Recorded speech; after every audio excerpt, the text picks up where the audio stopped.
kulanti wacan halkani waa dunida TV qodobada aad ku daawan doontaan warkanana waxaa kamid ah madaxweyne farmaajo oo qiyaano qaran ku kacay 7 milyan ka qaatay shirkadda shidaalka baaraysa Soomaaliya wasiirka batroolka Soomaaliya oo cadeeyay sida madaxweyne farmaajo uu qaybta uga ahaa xaraashka shidaalka Soomaaliya ra'iisul wasaare Roble oo joojiyay heshiiska shidaalka kuna tilmaamay qiyaano qaran iyo sharci burburin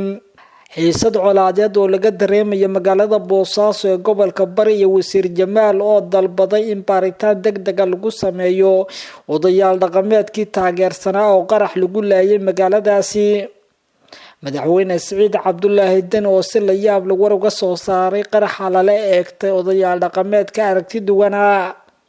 qodobadaas iyo qodobo kale oo daahsoon ayaan ku falanqeyn doonaa warka dunida TV ee u diyaar garow fadlan daawade haddii ay tahay markii kugu horeysay aadna soo booqato hamogaana subscribe saarato YouTube-kan kana mid noqoto asxaabta ku xiran mahadsanida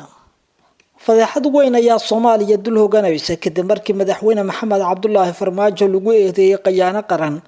iyo inuu badda Soomaaliya ka iibsanayo shidaalka ku jira asagoo qaatay 7 milyan oo horudhaca wasiirka batroolka iyo macdanta xukuumadda Soomaaliya ayaa faahfaahin ka bixiyay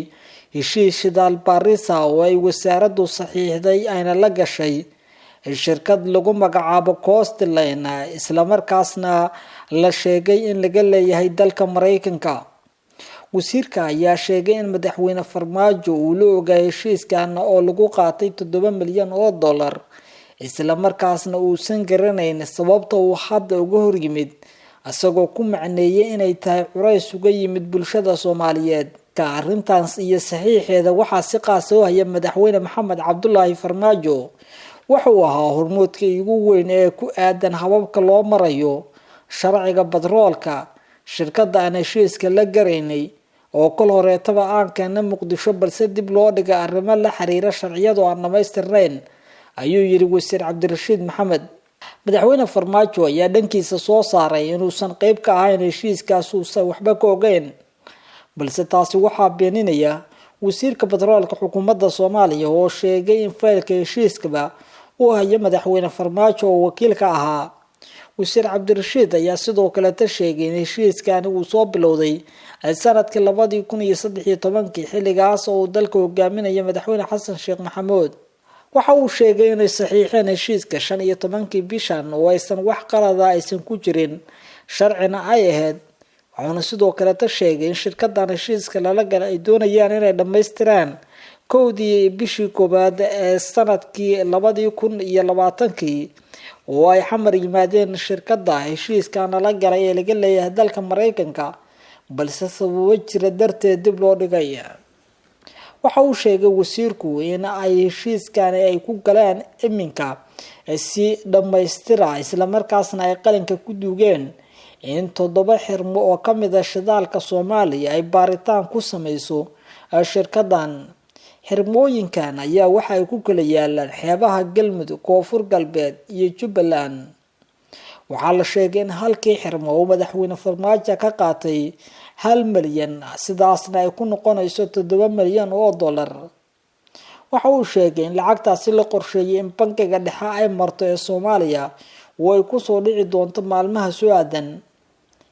ila muhiim ah oo dhinaca dhaqaalaha ayaa sheegay in arrintan looga gol leeyahay in ololaha doorashada lagu galo iyadoo lacagtan la doonayo in xildhibaanada lagu iibsado heshiiskan ayaa la sheegay inuu ahaa mid hoose oo la doonayay in warbaahinta iyo shacabka Soomaaliyeed laga qariyo shirkadana laga qaato lacagta horudhaca si doorashada madaxtinimada loogu galo balse arrintan ayaa waxa ay fashilantay kadib markii isla wasiir Cabdirashiid Shiqaalow loo diiday kursigiisa oo yaalay magaalada Baraawe ee gobolka Shabeellada Hoose Cabdirashiid Shiqaalow ayaa la sheegay inuu ka carooday in kursigiisa loo diido oo la boobo asagoo shaqo ku maqan waxaana la sheegay in markaasi kadib uu go'aansaday inuu heshiiska saaciyo kursigiisa oo tiradiisu ay tahay 45 ayaa la sheegay in loo xiray shakhsi kale oo aan ka soo jeedin beesha Shiqaalow taasoo keentay inuu cara xoogan ka dhaliyo dhanka kale tana warqad ka soo baxday guddiga xalinta khilaafaadka ayaa lagu joojiyay kursiga sumadiisu ay tahay 45 kaas oo uu horey ugu fadhiyay Cabdirashiid Shiiqaalo guddiga doorashooyinku waxa ay sheegeen in ay soo dacwadeen Suldaan Maxamed Axmed Cumar iyo sidoo kale musharax Cabdirashiid Maxamed Axmed iyo musharax Jawaahir Jilaani Cabdullaahi musharaxiintan ayaa sheegay in kursigeeda la boobay sidaas darteedna waxay sheegeen guddiga xalinta khilaafaadku ay u joojiyeen in lagu dhawaaqo natiijada horudhaca ee kursigan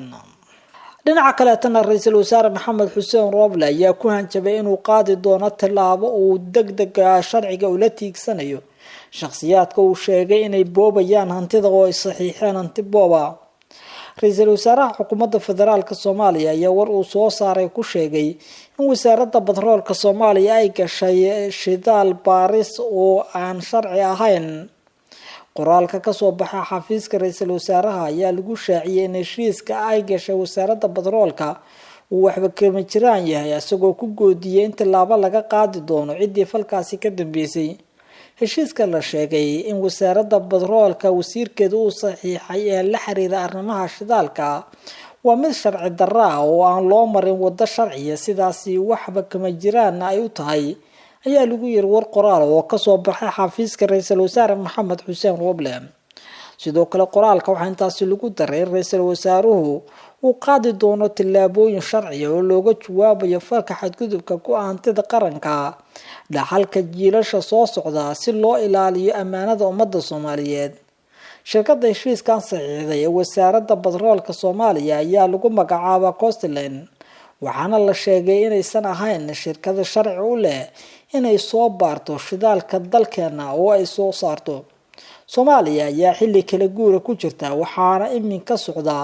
hantida oo la boobayo in shakhsiyaad gaar ah ay qaataan iyagoo shirkado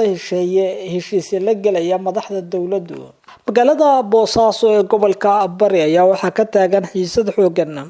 magaalada Boosaaso waxa ka dhacay qarax khasaare u geystay shakhsiyaad iyo sidoo kale odayaal dhaqameed taageersanaa wasiirka qorsheynta xukuumadda Soomaaliya Jamaal Maxamed Xasan ayaa sheegay in la beegsado odayaal dhaqameed taageersanaa asaga kuwaas oo uu sheegay in la qaarajiyay odayaal dhaqameedka la qaarajiyay waxa ka mid ah Nabadoon Cabdi Ciise Maxamed oo ku geeriyooday qaraxa iyo sidoo kale odayaal dhaqameedyo kale oo qayb ka ah sida Jiif Caaqil Yaasiin Cabdi Dhahar wasiir Jamaal Maxamed Xasan ayaa dalbaday in baaritaan degdeg ah lagu sameeyo falka lagu beegsaday odayaasha taageersanaa asaga oo ku sugnaa goob maqaayad oo ku taala magaalada Boosaaso ee gobolka Bari wasiirku waxa uu sheegay in qaraxa sida u dhacay cidda soo abaabushay iyo sida odayaashan loo beegsado ay tahay mid shaki badan dhalinaysa waxuuna dalbaday in laga maarmaan ay tahay in baaritaan degdeg ah lagu sameeyo dhinaca kale tan madaxweynaha Puntland Saciid Cabdullaahi Deni oo war soo saaray ayaa taxsiin u diray odayaal dhaqameedka ku geeriyooday qaraxaas wuxuuna sheegay in loo baahan yahay in laamaha amnigu ay qaadaan tallaabooyin dheer iyo ammaanka ku sugayaan Saciid Cabdullaahi Deni ayaa saacado badan kadib u soo taxsiiyay qaraxan dadka ku dhintay wuxuuna sheegay in Puntland ay taxadar dheer iska saari doonto ammaanka dhanka kalena waxa la soo wariyay in maleeshiyada badan ay ku wada sugan yihiin magaalada Boosaaso oo ay keentay cabsi xooggan oo dadka deegaanka soo kala dhex gashay wararka aynu helay ayaa sheegaya in amniga loo cabsanayo maadaama ay halkaasi ku sugan yihiin ciidamo badan oo iska soo horjeeda oo aysan jirin cid damaanad qaadi karta amnigooda xiisada laga soo warinayo magaalada Boosaaso waxay ku soo aadaysaa iyadoo doorashada xildhibaano ka tirsan golaha shacabka la filayo in halkaasi lagu qabto warkaad kala socoteen Dunida TV